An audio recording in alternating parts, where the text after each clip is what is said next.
I don't ever slow up, no I don't take shit. I got no love for the fakeness. If you wanna play tough and wanna hate this,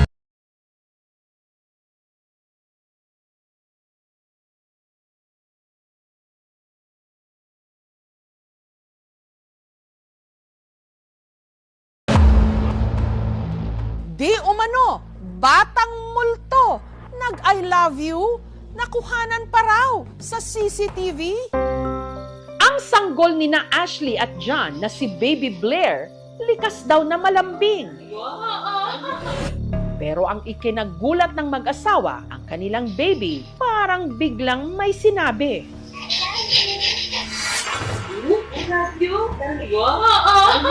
Biglang nagsalita ng I love you. Chinek agad namin siya sa CCTV. At hindi sila namali ng dinig. Ang kanila kasing narinig na i-record din daw ng CCTV. Pakinggang maigi.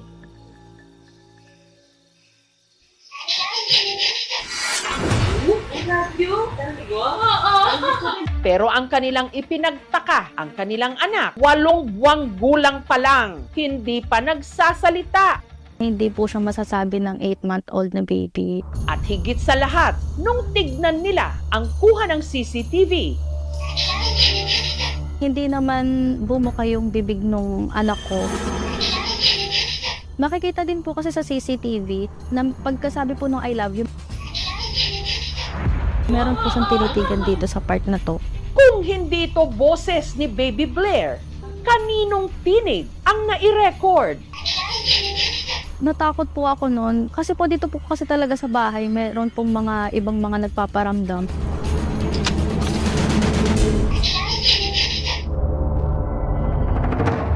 Ang CCTV footage kuha sa kwarto ni na Ashley sa kanilang bahay sa Binyan, sa Laguna. Dito po nangyari yung incident nung may nag-I love you sa CCTV. Tapos yung anak ko, pagkasabi po nung I love you, dito po siya nakatingin sa dressing room namin. Bali at dito po, ito po yung dressing room. Kami lang po talagang pamilya yung nasa kwarto.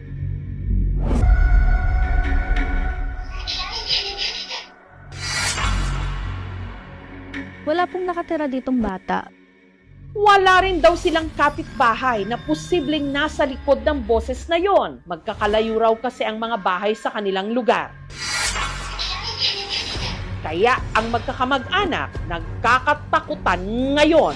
Hindi po kami dito natulog nung gabing yon. Lumipat po kami ng ibang room, tas hinayaan lang po namin na nakabukas lang yung ilaw dito. Kasi po dito po kasi talaga sa bahay, meron pong mga ibang mga nagpaparamdam. Meron po kasing taga-massage yung sa bahay namin, ibang tao po yon. Siya lang po talaga yung nagmamasahe sa amin. Tapos lagi niya pong sinasabi na may nakikita daw po siya dito sa bahay. Yung mga bata, naglalaro po na nakaputi.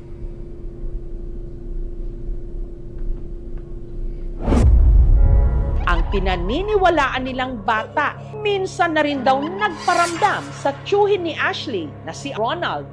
Yung pagkatapos namin maghapunan,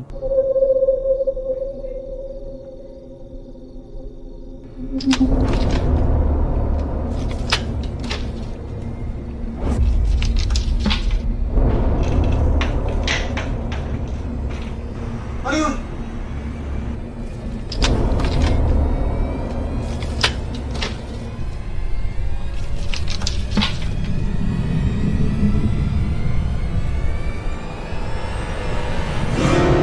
yung nakita kong bata around 13-14 ng edad. Mas lalo naman daw kinilabutan si na Ashley nung nakatanggap siya ng chat mula sa kanyang tiyahin. Sabi niya po sa akin parang napaginipan niya nga raw po kaming dalawa ni Tintin na naglalaro sa terrace. Ang tinutukoy ng kanyang tiyahin na si Tintin, anak nito at pinsan ni Ashley na 10 taon nang patay. Sakto po, yung gabing yon, ayun po yung time na napaginipan niya po yun, yung may nagsalita ng I love you. Doon ko po na-realize na boses nga po pala siya ni Tintin, kaboses niya po. Yung sinad ko po sa kanila yung video, sabi po ng mama niya parang boses nga raw po nung anak niya. Si Ashley, close daw talaga noon sa kanyang pinsan na si Tintin. Madalas po siya ditong napunta, tapos dito po siya natutulog.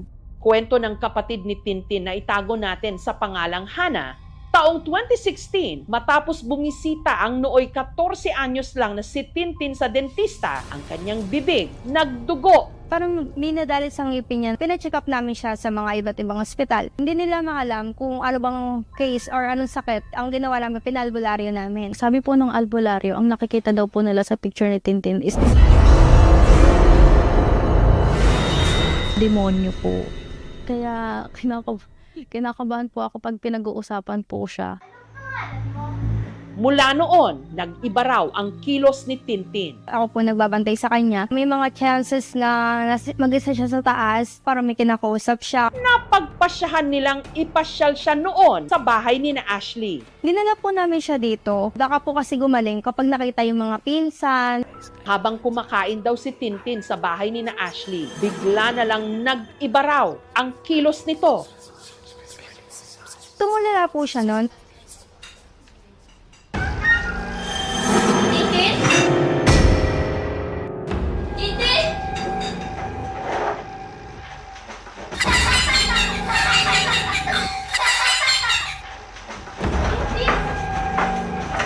May kwintas po siya na cruise na black.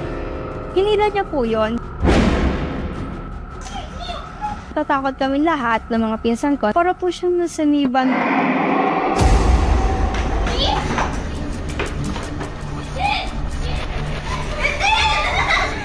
Makalipas lang ang isang linggo, si Tintin tuluyan ng binawian ng buhay. Sobrang sakit po nun. Parang sobrang bilis po kasi talaga yun ang pangyayaring nun eh. Wala pang 1 week na wala na po siya.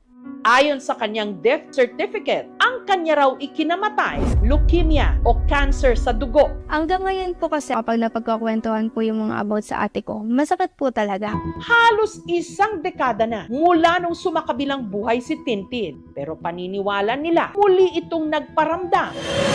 I love you. Sa pamamagitan ng boses na nai-record sa CCTV. Kaboses niya po. Para tumulong na mabigyang linaw ang misteryosong boses na nai-record sa kwarto ni na Ashley. Binisita sila ng paranormal. Ano ang kanyang matutuklasan? Tagaan niyo. Dito po kayo bumawi.